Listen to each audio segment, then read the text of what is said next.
तर होताना पाहायला मिळतं. 2014 नंतर या सगळ्या गोष्टी घडायला लागल्यात. महाराष्ट्र सगळा पाहतोय, पत्रकार तुम्ही पाहताय.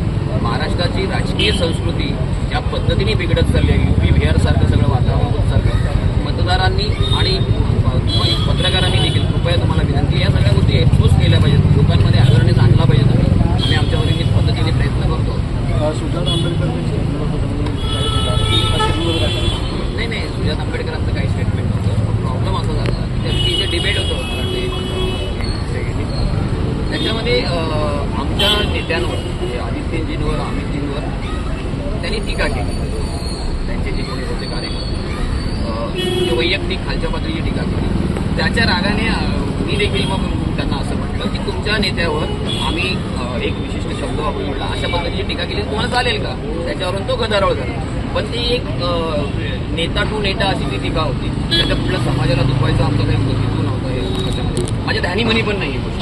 मला आता माझ्या सोशल मीडियाच्या टीमने सांगितले की त्या लिंक फिरवली जाते आणि त्याच्यावर खूप समाज दुखावलेला आहे आणि नाराजी व्यक्त करते. तर मला वाटतं की मी कुठल्याही समुदायाला हेतूच पुरस्कार दुखवण्यासाठी असं काही बोललो नाही. शब्द तो वापरला तो आताताईपणे रागाच्या भरात मी विचारला असेल. खरं तर माझा तो तोल दिला. मी संयम राखायला हवा होता. तर मी सर्व त्या समुदायाची मी दिलगिरी व्यक्त करतो. त्यांची काही मनं दुखावली असतील किंवा काही नाराजी त्यांच्यामध्ये असेल तर मी दिलगिरी व्यक्त करतो. कारण खरोखर सांगतो माझ्या ध्यानीमनी नाही, मी माझ्या स्टाईलमध्ये स्टान्समध्ये त्या बोलून गेलो. तो खरं तर तो संयम मी राखायला हवा होता, तो मी राखला नाही. त्याबद्दल दिलगिरी व्यक्त करतो. पहिल्यांदा आत्ता होणारी ही निवडणूक छत्रपती संभाजीनगर महानगरपालिका, त्यामुळे एक अनन्यसाधारण असं या निवडणुकीला महत्त्व आहे. त्यामुळे इथल्या असणाऱ्या प्रत्येकाने या निवडणुकीच्या प्रचारामध्ये बूथच्या आपल्या असणाऱ्या प्रत्येक कार्यकर्त्याने हे घराघरामध्ये जाऊन हे प्रत्येकापर्यंत पोचवलं पाहिजे की हे कोणी केलं, हे आपल्या सरकारने केलं आहे. हे आपण पहिल्यांदा आपल्या अस्मितेची असणारी ही निवडणूक आहे आणि त्यामुळे या निवडणुकीकडे पाहण्याचा आपला दृष्टिकोन जो आहे तो वेगळा असला पाहिजे. हे आपण सर्वांनी लोकांपर्यंत पोचवलं पाहिजे. भारतीय जनता पार्टीचा कार्यकर्ता याला पूर्ण कल्पना आहे. देशाचे पंतप्रधान नरेंद्र मोदीजी यांच्या नेतृत्वामध्ये आणि महाराष्ट्राचे लोकप्रिय असे मुख्यमंत्री आदरणीय देवेंद्रजी यांच्या नेतृत्वामध्ये केंद्रामध्ये NDAचं सरकार आहे आणि राज्यामध्ये सुद्धा देवेंद्रजींच्या नेतृत्वातलं महायुतीचं सरकार आहे. त्यामुळे या दोघांच्या नेतृत्वामध्ये NDAचं असणारं केंद्रातलं सरकार आणि राज्यामध्ये असणारं महायुतीचं सरकार, ही दोनही सरकारं अतिशय गतिमान पद्धतीने काम करताना तुम्हाला आम्हाला सर्वांना दिसतात. आणि त्यामुळे या कामांमुळे प्रत्येक शहर, या शहराला गतिमान करण्याचं काम हे केंद्र आणि राज्याचं सरकार करत आहे. आणि त्यामुळे तुम्हाला आम्हाला सर्वांना लोकांपर्यंत या प्रत्येक गोष्टीचा असणारा संदर्भ, या प्रत्येक विषयाला असणारा संदर्भ ह्या प्रत्येकापर्यंत घरोघरी जाऊन 15 तारखेला निवडणूक आहेत. त्यामुळे येणाऱ्या 7-8 दिवस हे आपल्यासाठी अत्यंत महत्त्वाचे आहेत. कार्यकर्ता म्हणून महत्त्वाचे आहेत, पदाधिकारी म्हणून आपल्याला अत्यंत महत्त्वाचे आहे. देशाचे पंतप्रधान नरेंद्र मोदीजी 24 तासापैकी 16-18 तास काम करतात. देवेंद्रजी सुद्धा 16 तासापेक्षा जास्त तास हे महाराष्ट्राच्या एकंदरीत या जडणघडणीमध्ये त्यांच्या असणारे योगदान मिळालं पाहिजे यासाठी जास्तीत जास्त वेळ हा ते देत असतात. त्यामुळे आपणही या 8 ते 10 दिवसामध्ये कमीत कमी 8 ते 10 तास निदान कार्यकर्ता म्हणून या निवडणुकीसाठी देणं हे अत्यंत गरजेचं आहे. ओकल होऊन आपल्याला लोकांपर्यंत गेलं पाहिजे. आपल्याला प्रत्येकाने घरोघरी जात असताना आपण भारतीय जनता पार्टीला मतदान का करावं, भारतीय जनता पार्टीच का, हे आपण लोकांना पटवून सांगणं हे अत्यंत गरजेचं आहे. थोडा वेळ गेला तरी चालेल, परंतु त्या घरामध्ये गेल्यानंतर तिथल्या असणाऱ्या मतदारांना हे समजून सांगितलं पाहिजे, देश हितासाठी, राष्ट्राच्या परमवैभवासाठी आणि येणाऱ्या पुढच्या पिढीच्या उज्ज्वल भविष्यासाठी भारतीय जनता पार्टी शिवाय कोणत्याही पार्टीला मतदान करू नका हे पटवून सांगणं हे अत्यंत गरजेचं आहे. हे यासाठी सांगितलं पाहिजे. देशाचे पंतप्रधान नरेंद्र मोदीजी हे वारंवार सांगण्याचा प्रयत्न करतात, मैं न खाऊंगा और किसी को खाने नहीं दूंगा. त्यामुळे एक गोष्ट लक्षात घेतली पाहिजे. गेली वर्षानुवर्ष आपल्याला सर्वांना माहीत आहे, तत्कालीन राजीव गांधीजींनी सुद्धा असं सांगण्याचा कधीतरी प्रयत्न केला होता की आपल्याला केंद्रातून येणारा प्रत्येक पैसा जोपर्यंत खाली स्थानिक स्वराज्य संस्थांपर्यंत जाईपर्यंत वरून ₹1 पाठवला तर खाली 15 पैसेच फक्त शिल्लक राहतात. एवढा मोठ्या प्रमाणामध्ये लिकेजेस आहेत, भ्रष्टाचार होतो, हे वारंवार ज्या वेळेला सांगण्याचा ते प्रयत्न करत होते. आज देशाचे पंतप्रधान नरेंद्र मोदीजींच्या नेतृत्वामध्ये वरून ₹1 पाठवल्यानंतर खालीपर्यंत अत्यंत 100% कोणतंही लिकेज न होता पैसे हे खालीपर्यंत स्थानिक स्वराज्य संस्थेत जात आहेत, हे आपण सर्वांनी बघतो. आणि ही परंपरा हे आपल्याला पुढे नेणं, अविरतपणे पुढे नेणं हे अत्यंत गरजेचं आहे. आणि त्यामुळे सशक्त भारत बनवण्याची जी प्रक्रिया आहे त्यामध्ये सशक्त भाजपा हे अत्यंत गरजेचं आहे. पार्लमेंट टू पंचायत भाजपा हे अत्यंत गरजेचं आहे. आणि त्यासाठी प्रत्येक महानगरपालिका या एका चांगल्या विचाराच्या हातामध्ये असणं हे अत्यंत गरजेचं आहे.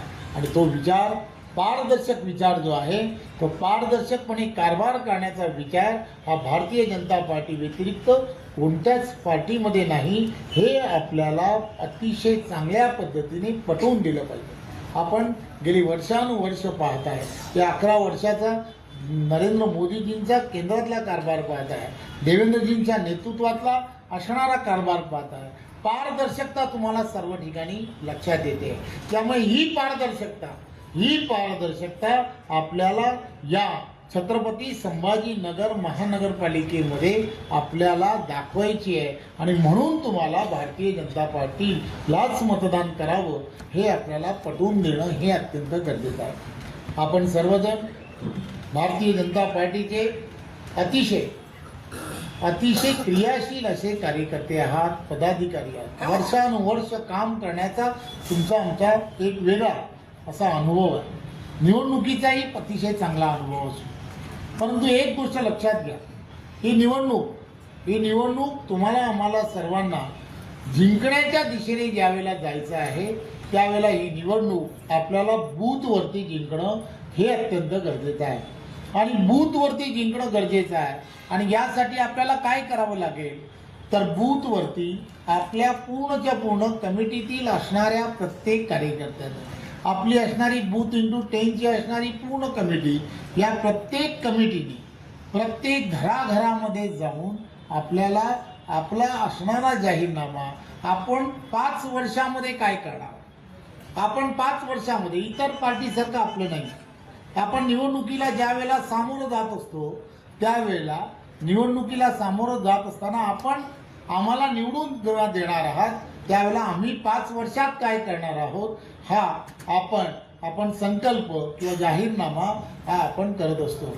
त्यामुळे त्या जाहीरनाम्यामधील असणाऱ्या प्रत्येक गोष्ट ही आपण पूर्ण करण्याचा अतिशय प्रामाणिकपणे प्रयत्न करत असतो. आता तर आपल्याला केंद्रातही आपलं सरकार आहे आणि राज्यातही आपलं सरकार आहे. त्यामुळे एक विचाराचं सरकार असल्यामुळे अनेक धोरणात्मक निर्णय जे आहेत ते आपल्याला केंद्र आणि राज्यामुळे आपल्याला सहजपणे घेता येऊ शकतात. आणि म्हणून एक विचाराचंच सरकार हे या महानगरपालिकेत आणणं हे अत्यंत गरजेचं आहे. हेही आपल्याला पटवून सांगता येऊ शकतं. आपण प्रत्येकाने त्या बूथवरती असणाऱ्या प्रत्येक मतदारापर्यंत पोहोचलं पाहिजे. होणाऱ्या मतदानापैकी होणाऱ्या मतदानापैकी आपल्याला 51% लढाई जिंकायची आहे. याचा अर्थ असा आहे की तुम्हाला आम्हाला सर्वांना होणाऱ्या मतदानाच्या 50%पेक्षा जास्त मतदान हे कसं होईल यासाठी आपण जास्तीत जास्त प्रयत्न करायला हवे. आपण आपल्या त्या बूथवरती असणारी सर्व समीकरणं ही जाणून घेतली पाहिजे. आपल्याला ते मतदान कसं जास्त मिळेल, छोट्या छोट्या विविध पक्षातील असणाऱ्या कार्यकर्त्यांशी सुद्धा सुसंवाद साधून त्यांना सुद्धा हे पटवून दिलं पाहिजे. अरे बाबा, हे मतदान जे आहे हे मतदान एखाद्या प्रभागातील नगरसेवक निवडून देण्यासाठी नाही. हे मतदान आपल्या पुढच्या पिढीचं भविष्य हे उज्ज्वल करण्यासाठी आहे. देशाचे पंतप्रधान नरेंद्र मोदीजी हे आपल्याला माहीत आहे विकसित भारत बनवण्यासाठी त्यांची सातत्याने असणारी धडपड आहे. महाराष्ट्राचे लोकप्रिय असे मुख्यमंत्री हे सुद्धा विकसित महाराष्ट्र बनवण्यासाठी त्यांची असणारी धडपड आहे. आणि तुम्ही आम्ही सर्वांनी हेही लोकांना सांगितलं पाहिजे, हेही मतदारांना सांगितलं पाहिजे की आपल्याला सुद्धा छत्रपती संभाजीनगर हे जर विकसित करायचं असेल तर भारतीय जनता पार्टीशिवाय पर्याय नाही, हेही आपल्याला पटवून दिलं पाहिजे. आपण सर्वजण जाणता की ही सर्वच्या सर्व नगरी जी आहे ती उद्योग नगरी म्हणून सुद्धा ओळखली जाते. आणि या उद्योग नगरीला एक वेगळ्या दिशेने नेणं, इथल्या असणाऱ्या अनेक व्यवस्था किंवा इथल्या असणाऱ्या वाहतुकीच्या अनेक व्यवस्था, मग इथे आपण पाहिलं असेल समृद्धीला जोडला गेलेला हा संपूर्ण परिसर असेल किंवा इथलं असणारं विमानतळ असेल, या सगळ्या विषयाला खऱ्या अर्थाने चालना देण्याचं काम जर कोणी केलं असेल तर ते आपल्या सरकारने केलं. हे आपण लोकांना पटवून देणं हे अत्यंत गरजेचं आहे. मोठ्या प्रमाणामध्ये या भागामध्ये उद्योगधंदे येत आहेत. देशाचे पंतप्रधान नरेंद्र मोदीजी यांच्या नेतृत्वामध्ये आणि देशाचे पंतप्रधान नरेंद्र मोदीजी यांच्या नेतृत्वामध्ये आणि महाराष्ट्राचे लोकप्रिय असे आपले देवेंद्रजी यांच्या नेतृत्वामध्ये फॉरेन ज्याला म्हणतो FDAची सर्वात जास्त FDA हा यावर्षी किंवा हे सरकार आल्यानंतर हा महाराष्ट्रात येण्याचं कारणच असं आहे की आपल्या सरकारच्या माध्यमातून अतिशय पारदर्शकपणे उद्योगांना सुद्धा मोठ्या प्रमाणामध्ये चालना देण्याचं काम हे या सरकारच्या माध्यमातून केलं गेलं. आपल्याला माहीत आहे की बाहेरच्या देशांमधून मोठ्या प्रमाणामध्ये आपल्या देशामध्ये एक वेगळ्या पद्धतीने आपल्या देशाला एक देशाकडे पाहण्याचा लोकांचा दृष्टिकोन हा बदलला. देश नरेंद्र मोदीजींच्या नेतृत्वामध्ये एका परमवैभवाच्या दिशेने जाताना तुम्हाला आम्हाला सर्वांना दिसतोय. ही जी प्रतिमा आहे ही प्रतिमा तुम्हाला आम्हाला सर्वांना एक वेगळ्या दिशेने नेताना देशाचे पंतप्रधान आपल्याला सर्वांना दिसत आहे. म्हणून आपण सर्वांनी प्रत्येक विषय आपण लोकांपर्यंत सांगणं हे अत्यंत गरजेचं आहे. ही लढाई जी आहे किंवा हे मतदान जे आहे, मतदान तुम्हाला आम्हाला सर्वांना अत्यंत प्रतिष्ठेचं आणि अस्तित्वाचं आहे असं आपण लोकांना ठासून समजून लोकांपर्यंत पोचवणं हे अत्यंत गरजेचं आहे.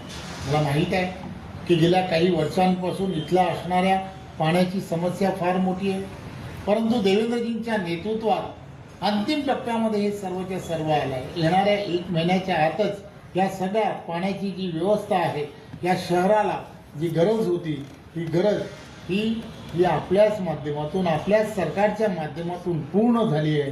हेही आपण सर्व लोकांपर्यंत ठासून सांगितलं पाहिजे. एकच गोष्ट लक्षात घ्या, मध्यंतरीचा काळ आठवला पाहिजे. बंद झालेल्या ह्या सर्व कामांच्या संदर्भामध्ये हेही लोकांना सांगितलं पाहिजे.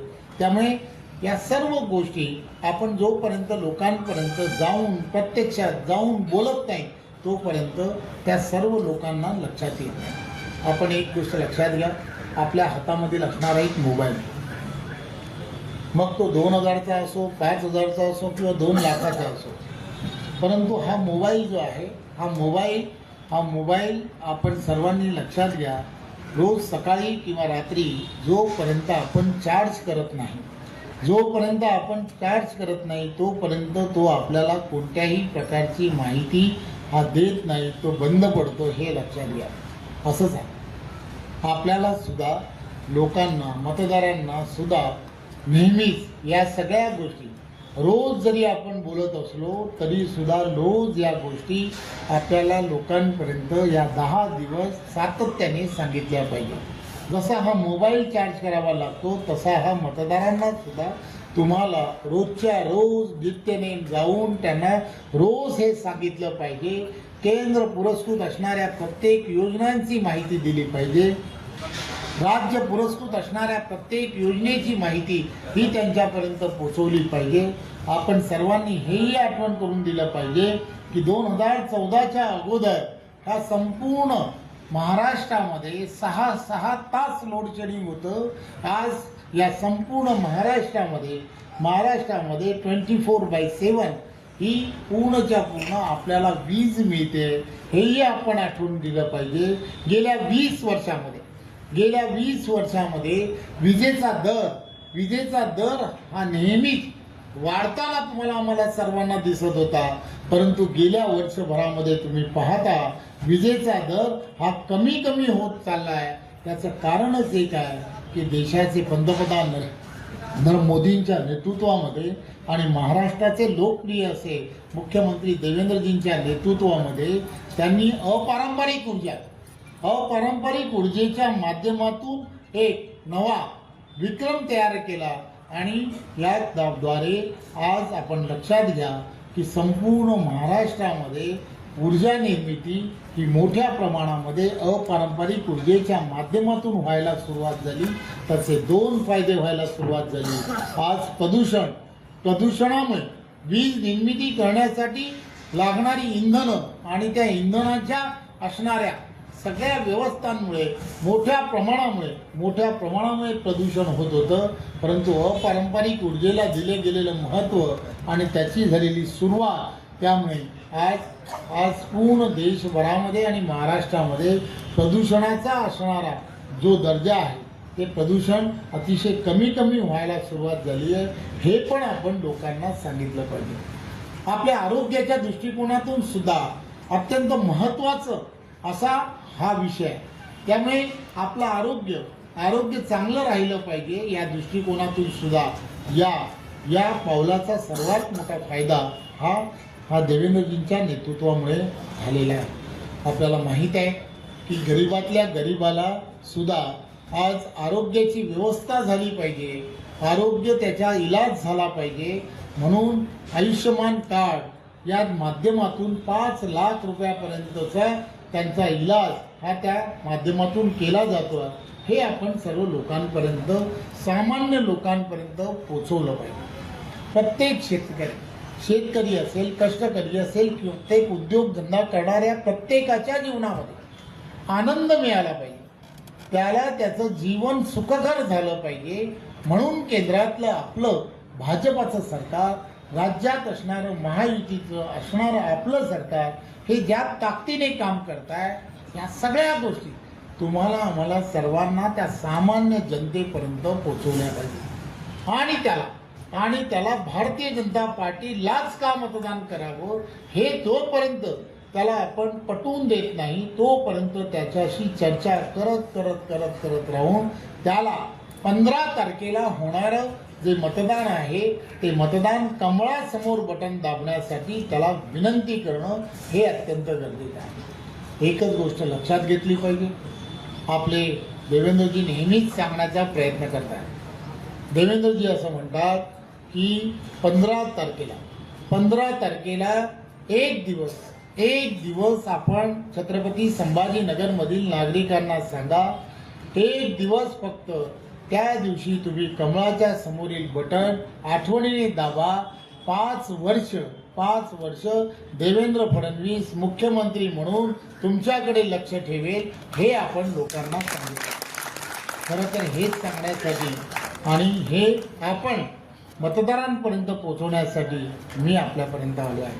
मला खात्री आहे आपले बूथवरचे आपण सर्व कार्यकर्ते अतिशय ताकदीने हे 10 दिवस रात्रीचा दिवस करून मतदारांपर्यंत पोहोचतील आणि आपल्याला या छत्रपती संभाजीनगर या नगरीमध्ये पहिला महापौर नव्याने नामकरण झाल्यानंतर पहिला महापौर हा भारतीय जनता पार्टीचा असेल, शंका नाही असं मला वाटतं. पुन्हा एकदा आपल्या सर्वांचे खूप खूप धन्यवाद.